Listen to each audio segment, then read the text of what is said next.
Bienvenidos a nuestro seminario sobre el socialismo.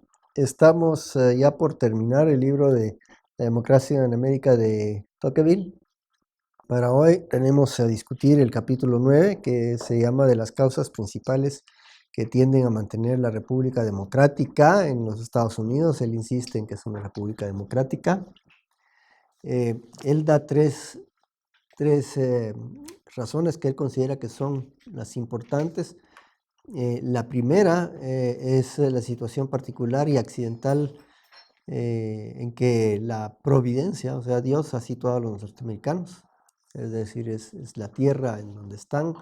Según él, es providencial que no tengan enemigos cercanos, no tienen que mantener ejércitos, eh, hay mucha tierra inhabitada, los indígenas que habitaban no eran agricultores, entonces no tenían todavía establecidos un sistema de propiedades, sino que eran nómadas, entonces era solo cuestión de irlos empujando o eliminando. Eh, Era una tierra fértil, luego los americanos llegan a, por así decirlo, como son europeos, llegan ya con conocimiento, no van a iniciar una civilización, sino que ya son civilizados, entonces eso les permite de una mejor manera explotar la tierra y los recursos naturales. En fin, dice, son situaciones pues privilegiadas.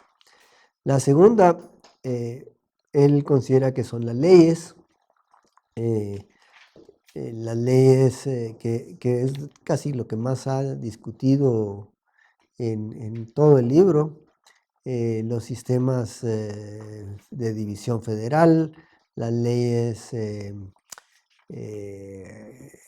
las instituciones municipales, el poder judicial, que hemos visto cómo funciona en base a lo que ya sabemos que es el common law. En fin, entonces él considera que esa es la segunda razón.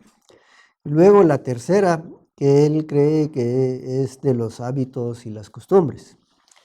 Y ahí pues él habla de entre algo que mantiene los hábitos, la religión, y discuta de por qué la religión es tan poderosa en América y no en Europa. Y llega a la conclusión de que la religión es poderosa porque precisamente no participa en política, porque hay separación de Estado e Iglesia. Y entonces no le da oportunidad a la religión de buscar o ambicionar el poder político.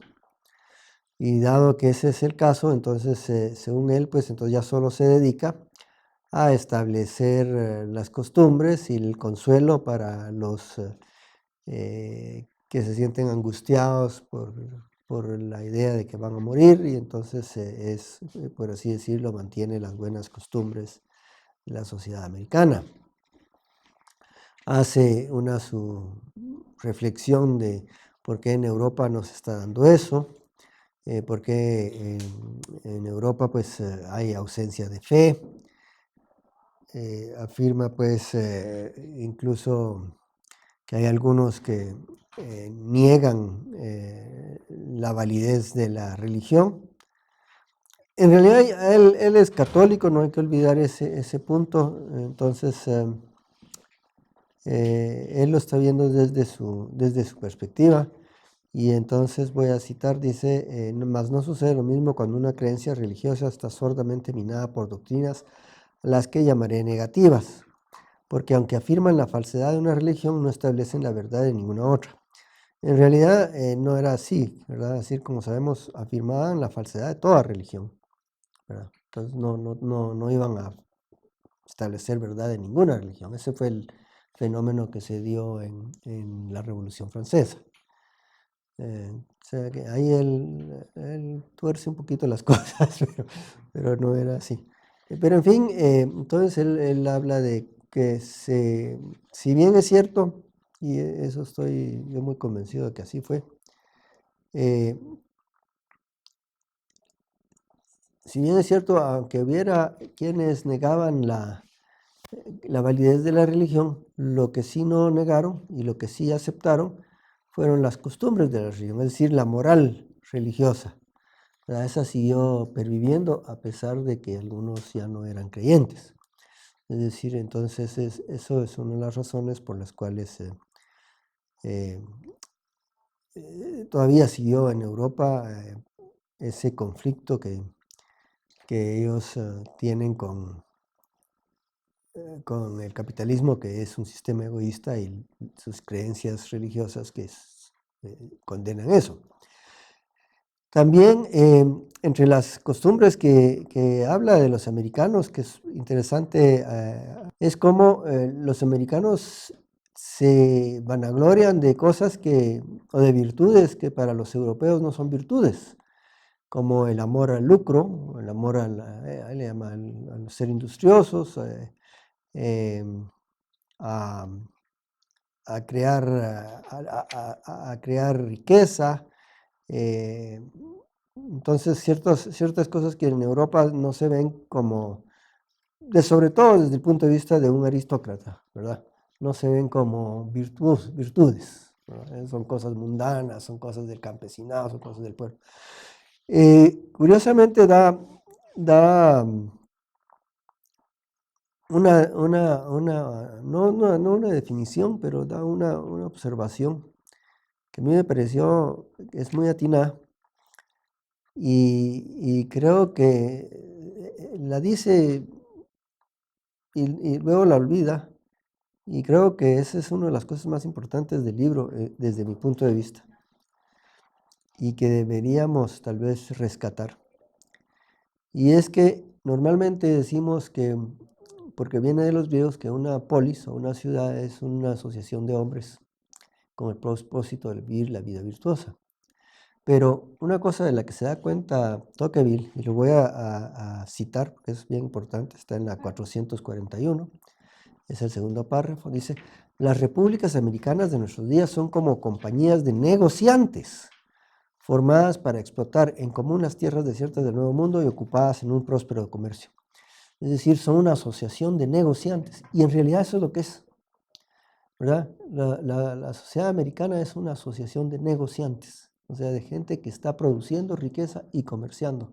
Y esa es la razón también original de la ciudad. Si leemos en Platón, cuando está discutiendo sobre los orígenes de la polis, él insiste que el origen de la polis es precisamente como el hombre no puede subsistir solo, necesita subsistir por medio del comercio con otros. Y eso parecía haberse olvidado. Y él aquí lo menciona así como de pasada, y me pareció muy, muy importante. Luego también habla de que la ilustración en Estados Unidos es diferente a la de Europa, que todo el mundo es en cierto sentido educado, aunque no como los europeos. Pero dice que en América pues no hay tal vez grandes genios, pero tampoco hay abundantes ignorantes, mientras que en Europa pueden haber grandes genios, pero muchos ignorantes. Entonces, en ese sentido, están más parejos. Me pareció interesante este párrafo, lo voy a citar, y lo voy a citar, y voy a decirlo porque él no lo podía saber, pero me pareció interesante. En América se aplican con sagacidad los inventos de Europa, y después de perfeccionarlos se les adapta maravillosamente a las necesidades del país. Los hombres son industriosos, pero no cultivan la ciencia de la industria. Hay buenos obreros y pocos inventores. Fulton ofreció durante mucho tiempo su genio a los pueblos extranjeros antes de poder consagrarlo a su país. Y me pareció bien curioso desde el punto de vista histórico, no porque él lo supiera. Porque cuando él está diciendo estas cosas, cuando esto se está publicando, están naciendo en Estados Unidos unos hombres que vinieron a revolucionar el mundo. Y voy a citar Morse, que inventó el telégrafo, código Morse. Edison, que inventó la luz eléctrica, la lámpara. Telsa, que inventó el motor electromagnético. Wheeler, que tal vez ustedes no han oído mucho, pero utilizan su invento a diario. Inventó el papel higiénico, el rollo. los hermanos Wright, que inventaron el aeroplano, y Ford, que inventó el sistema de fabricación industrial. O sea, sí, distribución en línea. O sea, qué curioso, ¿verdad? Que él estuviera notando aquí no hay inventores y en ese momento están naciendo todos los que van a cambiar las cosas. Pero en fin, eso no lo podía saber, no lo podía saber él. O sea, parece ser que lo que él ve, y probablemente si fuera a decir, es una etapa por la que han pasado otros países también, como Japón, que pasó una primera etapa en donde está aprendiendo, está imitando, haciendo productos industriales de baja calidad, adaptando, y después salta a ser uno de los más avanzados en la industria, y igual pues debe haber pasado con Estados Unidos. Luego, admira, una de las características de los americanos que admira, dice, es su experiencia y su buen sentido, o sea, su raciocinio. Es decir, son hombres que todo lo andan razonando y pensando. Que, digamos, todos los americanos en esa época, dice, sabe cuáles son sus derechos, qué medios debe valerse para ejercerlos y qué gobierno debe regir el mundo político. Es decir, parece que los americanos sí lo entendían, pero no lo pudieron comunicar con claridad, porque él insistía en que era una democracia. Luego hace un análisis que tal vez no es ni las leyes, ni la providencia de estar en un área donde no hay enemigos, lo que los ha hecho lo que son, porque lo compara con los países sudamericanos y con Canadá. Y dice, pues incluso México copió la Constitución americana y no han podido salir adelante. Y en Brasil tienen un lugar más fecundo y tampoco. Y aunque no tienen enemigos, ellos se hacen enemigos entre ellos y se pelean. Entonces dice, debe ser pues las costumbres, esas costumbres que el pueblo americano tiene. En realidad, voy a citar aquí, en la página 479, dice, los americanos pues no se han atendido a la naturaleza del país para combatir los peligros que nacen de su constitución y de sus leyes políticas. A esos males que comparten con todos los pueblos democráticos han aplicado remedios de los que solo ellos, hasta el presente, han echado mano. Y aunque han sido los primeros en ensayarlos, han tenido éxito. Está refiriéndose a por qué las democracias no funcionan en otros lados, sino que solo en Estados Unidos, porque ellos han puesto ciertos remedios. Esos remedios precisamente son lo que hacen la República. Ese sistema de control y balances. Y en realidad, lo que hacen los Estados Unidos, creo que lo identifica mejor Hayek después cuando habla de que no es una democracia, sino una nomocracia, o un Estado de Derecho, que es lo sacan de las ideas de Locke, de su idea de Commonwealth, que escribe en el Tratado sobre Gobiernos. Y eso creo que se le escapa a Tocqueville. Y sobre todo la importancia para él de este trabajo, ¿verdad? Es que quiere de alguna manera trasladarle a los europeos la posibilidad de hacer lo mismo, pero no copiando, no siguiendo, sino que de alguna otra manera, dice. Y creo que ahí es donde está su error, ese es de alguna otra manera. Y entonces básicamente ese es en lo que consiste este capítulo. No voy a decir más para que ustedes tengan bastante que discutir y eso nos va a llevar al capítulo final para la próxima.